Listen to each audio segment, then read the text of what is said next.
Hi, I'm Guy Chastain. I'm the fire inspector here at Arnold Air Force Base, and I'd like to talk to you a little bit about this year's NFPA's Fire Prevention Week theme. It's primarily about cooking safety, and I want to talk to you some of the things that you can do in the kitchen to help keep your house safe from starting a fire and also preventing injuries to you or your family.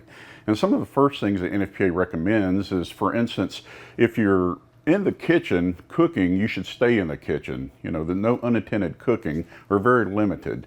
One of the things is if you're cooking, say, on the stovetop and you're, like, say, for instance, frying chicken or you're grilling hot dogs or things like that, you're boiling or broiling, those are the things that NFPA recommends that you stay in the kitchen. Do not leave. If you have to leave, even for a short amount of time, you should turn the power off to the stove. If it's gas, make sure you shut the knob off. If it's electric, do the same. Kill the electric to the stovetop where you're cooking if you have to leave.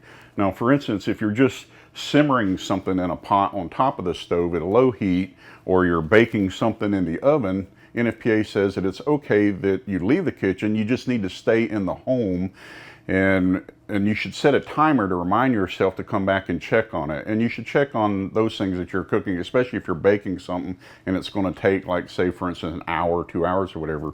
You should check on it periodically. I would recommend probably every 15 to 20 minutes.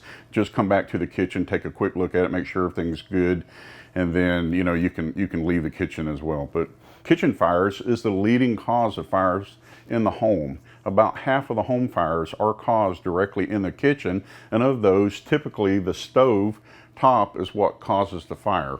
So in the event you are cooking on the stove top, say for instance, you're frying chicken or what have you, you want to make sure that you have the lid to the pan handy. Keep it nearby, so in the event that you actually have a small grease fire or whatever, and you feel comfortable trying to put out the fire, you're going to want to make sure that you get that lid and slide it right over the pan like that quickly to keep the oxygen from getting to the food. That'll help suffocate it, put the fire out, and then you want to turn the power off again to the stove to eliminate the heat.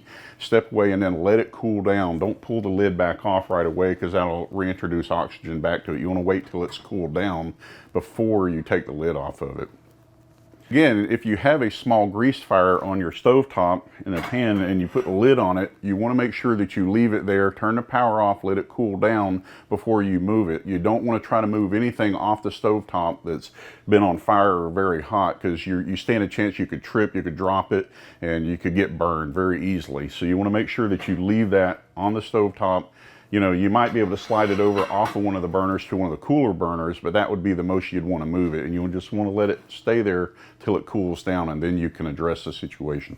And then also, while you're cooking on the stovetop, you want to make sure that you don't have the handles facing outward like this, because, for instance, if you have children in the home, especially, or pets, they could come up and grab a hold of this and accidentally pull it over on top of themselves and get burned. So you want to make sure, and NFPA recommends that you turn those handles back inward, away from the edge of the stove.